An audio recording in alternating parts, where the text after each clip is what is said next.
I'm Charlie. This is Stevie. We are Chilling Popcorn. Welcome to another Bad Movie Monday, where we look at bad movies that are so bad they're good, and bad movies we like. Okay, so today we're going to Escape from LA, released in 1996, Yes. made on a budget of $50 million, generated worldwide $25 million. It's a flop. Yeah. Directed by John Carpenter. Writers are John Carpenter, Nick Castle, and Deborah Hill. Starring, or returning, as Snake Plissken is Kurt Russell. You've got AJ Langer as Utopia. Steve Buscemi as Map to the Stars. Eddie. George Coraface as Huevo Jones. Stacey Keach as Commander Mallory. Notice how he had the ponytail in it? Yes, he did. You got to go very 90s, 90s, although the ponytail thing in that period had actually gone. And Pam Grier as Hershey LaPalmas. And Bruce Campbell. Yeah. Peter Fonda. But Bruce Campbell under prosthetics as a Surgeon General of Beverly Hills. Yeah.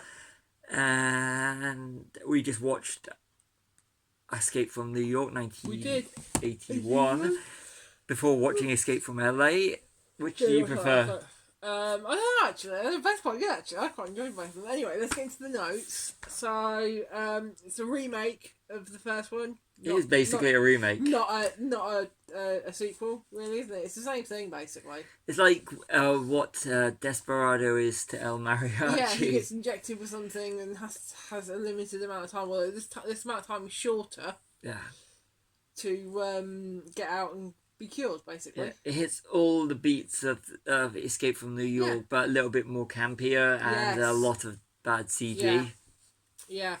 It is. It said about the president's daughter living in a virtual reality world.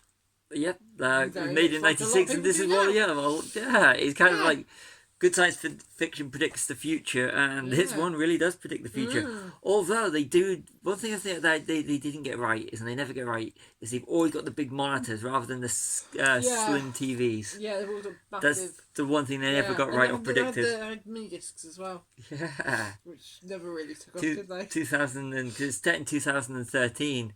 Yeah. And we were already on to like Blu-rays. Digital stuff, weren't we, really? 2013 was... But then again, 96, nobody would have predicted like micro SD cards and USB sticks. No, that's very, very true. Yeah.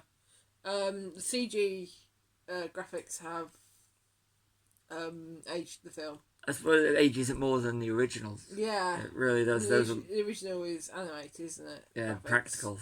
A lot of practical work. The graphics are. Yeah, they're not digitally. Not digital. Not the vector grids or whatever they call them back in the day. They were all done. Yeah. Old school filmmaking, no computers. Yes. Yeah. But it was 81. Yeah, it's set 15 years after the first one. Yeah, and the costume that Kurt Russell wears at the start is the actual costume from. Yeah. You pointed that one out. New York. I read that up the other day. Yeah. And and it follows every beat. It does. Yeah. It's 15 years later, but we're still doing the same mission, but a little bit more brighter and like. Yeah, I mean, they did add a lot of suspense towards the beginning when he actually gets to LA, with it being dark and in the middle of a thunderstorm. But it was still dark because it added to the thunder. I think the thunderstorms a bit that added to the suspense. I think. As New York is still a superior movie. Yeah. That's why that's not a bad movie Monday. And we're doing LA. I didn't say it was a better movie. I'm just saying it added suspense to the movie. None of these things say it's a better movie than New York, though. They replaced the Duke with Huevo Jones. Huevo Jones, yeah. Who do you prefer, the Duke or Huevo? Huevo was in it more. He was in it more actually. Yeah, that was. Yeah, I think I prefer him. But it follows all the same. It does follow the same beats because you had a bit where he's beating up the guy in the wrestling when he's having to do shots. Time shots on the basketball court. Yeah. So it's the same sort of in an arena. In a locked basketball court. Yeah, so it does. It's got cage and stuff, hasn't it? It is the same movie. It is, yeah. You said about the plastic surgery on the nurses and yeah. and backdoor people going, surgery and stuff, and how it mirrors today. it does with all Yeah. the fillers really that does. people are having, mainly women, if you look, and all the implants and the surgery. It's kind of like you see a lot of it. You do. You see a lot of it, and you can read a lot about places like that. How it's become from science fiction to just these places. Yeah. Maybe not to the extent in this movie, but No. these sort of places where people have had so bad surgery that their faces are all stretched. Or they're all puffy and And the lips and everything, and the fat you know lips and stuff. so it's kind of like. So you see, anytime that I see someone that's had too bad surgery, I just think of Escape from LA. That whole sequence. Yeah. And it still freaks me out. Yeah, we've already said the next one about Bruce Campbell and the prosthetics. And the prosthetics. And the prosthetics. He doesn't need prosthetics. Bruce Campbell is awesome. He is awesome. He's all the Evil Dead movies and Ash vs Evil Dead. Yes, he is. He's groovy. Very groovy. He's groovy. But it's kind of like I'd like to have seen more of him in it. Yes. I really would have. Because but what we did see was groovy. Yes, it's Bruce Campbell. Okay, so we've got the references about Snake's height being taller. Everyone that he meets the first time is like, I thought you were taller. He's 5'9", yeah, so he's average height. Yeah, basically. Yeah. And then Quavo mentions going to Happy Kingdom, which is in Anaheim. So it's supposed to be the Magic Kingdom, but they could not get the rights. But it's actually filmed in the Universal Backlight. It's the actual Back to the Future. If you could tell, it's actually where they filmed Back to the Future. Yeah. Where the clock tower is. That was quite interesting. So it's supposed to be a take on the Magic Kingdom, but it's actually Universal Studios. Yes. I think it's supposed to be like a mix of the two. It's supposed to be Magic Kingdom. Yes. Well, okay. You got Peter Fonda as a hippie. Yeah, he was in Easy Rider. So I know from Easy Rider. Oh, and he was in Ghost Rider. Yeah. After this. Yes. Al Leong. He was in plays the henchman in a lot of things like Die Hard. He was in Dark Angel. And he was in Dark Angel, which we did at the start of the month. Check out that movie Monday. And he's in quite a load of classics as a henchman. Yeah. Genghis Khan in Bill and Ted's Excellent Adventure. Ah, cool. Yeah. And he's in Die Hard Lethal Weapon. Yes. And then we've got what did Hollywood do to the 90s? They always seem to want to destroy the Hollywood sign. Or Demolition Man, for example. Yeah. Let's just destroy Hollywood. It's the 90s. This is before streaming at Netflix when they destroyed the cinemas. Yes. So streaming services. But at least you still have studios in LA. Yeah. Now. Yeah. Doesn't matter if cinema's been destroyed. They'll still pump movies out somehow. Yeah. You've got Pam Grier's character Hershey. Yeah, Hershey. She's trans. Which is quite interesting to see. It was, very progressive for B-movie science fiction. B-movie science fiction released in the mid-90s. Yeah, so so big shout out for that one. Definitely, Very good bit of progressiveness. Yeah.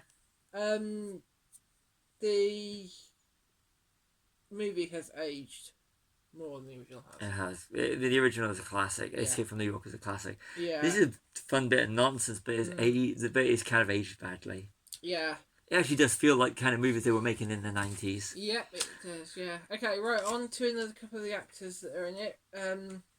Steve Buscemi. It was after Reservoir Dogs, but before Big Lebowski. Hopefully the right way around. Yeah, because I was only half listening. Yeah, that was... But Steve Buscemi is a legend. Oh, yes, so he is a legend. Yeah. And it was Maps to the Stars, Eddie. He's brilliant. We love Steve Buscemi, so he's great in anything. Yeah. And I liked his hat that he was wearing in it. This little red hat. Yes, it was quite cool. And this was released after Executive Decision. The Kurt Russell vehicle and Steven Seagal. Yes. So I actually saw Executive Decision in the cinema. Wow. I think we might do this as a Bad Movie Monday. Executive Decision. Fair enough. Yeah. Have I seen it yet? No. Okay, yeah, we'll do it then. Then the whatever it is, serum they give to Snake at the beginning of the film. So he's got the countdown. Spoilers. spoiler alert, it's just the flu. Yeah, I just thought it was kind of clever touch that they hadn't they just injected him with a flu. Yeah, he thought it was. They made him think that it was some kind of really bad thing that was going to kill him. Like they did in Escape from New York. Yeah. But it turns out the flu. Nice little fake out. Yeah. The president is a dictator. Yes. Yes. And wants to eliminate countries. We won't get political. No, we won't get political and say where. It's about today. So yeah. Then we had you said about predictable fake out at the end. Yeah, you could actually, when you knew it was a hologram. Yeah, when the hologram, they'd set it up too early at the start, so you knew what was going to happen. Yeah. So, a bit predictable. Snake shuts down the Earth. So it goes back to zero. So basically and resets everything. And so where do we go from there? It would be interesting to see what they do now if John Carpenter was to bring Snake Plissken back after all these years. Like it's play him now? Kurt Russell. No one else can play him. But if they were to bring Snake Plissken back after, is it 29 years now? Yeah. It was 96 years, so it was 29 years. Be interesting to see what John Carpenter would have Snake doing. Yeah. It would, yeah. So, what did you think? So, I really enjoyed it. It's very entertaining. I did lose interest at the end, but I think that's because I'm tired, so... but yeah, I think it was a 3-star movie. What you? I give it 3 stars. It's not a classic like Escape from New York, but it does have that whole mid-90s feel. What my dad refers to as chewing gum for the eyes. Yeah, it was a bit of nonsense, but it's a bit I've always remembered from watching it years and years ago was the plastic surgery bit. Yeah. And any time that I do see someone that's really had the bad surgery, that's all I think of is Escape from LA. So when I found it on Paramount Plus, I thought I want to watch this film just for Bad Movie Monday. Yeah. I call this, it's so bad. It's if you give it 3 stars as a movie, but it's so bad it's good. Yeah. Definitely so bad it's good. Yeah, Escape from New York is a classic. It's a cult movie classic. That would never feature. But this is as a remake, sequel, whatever you want to call it. It's so bad it's good. Yes. It has some really enjoyable moments. And Kurt Russell is Kurt Russell playing Snake Plissken. Definitely. It's still the Snake Plissken character, but just in a different colour palette. And different... Well, no, I wouldn't even say different scenario because he's still got the same thing, I think, really. It is. It's all the same storyline. It's not the president, it's whatever the president's daughter took in with her. Yeah, and but the president doesn't even want his daughter back. That's the thing. I thought the president was more like Donald Pleasant's one was a more likeable character. This was just a televangelist dictator, not very likeable character, played by Cliff Robertson. Yeah, you were right. Uncle Ben from Spider-Man. From the first lot of Spider-Man. Yeah, live action ones, modern ones. So bad it's good. So bad Escape it's from good, LA. Definitely. If you have Paramount Plus, you could do worse. Check it out. Yeah, or if you have it on, whatever you want to stream. So, so Bad Movie Monday. Sign off. So, I've been Charlie. This has been Stevie. We are Chilling Popcorn. Like and subscribe.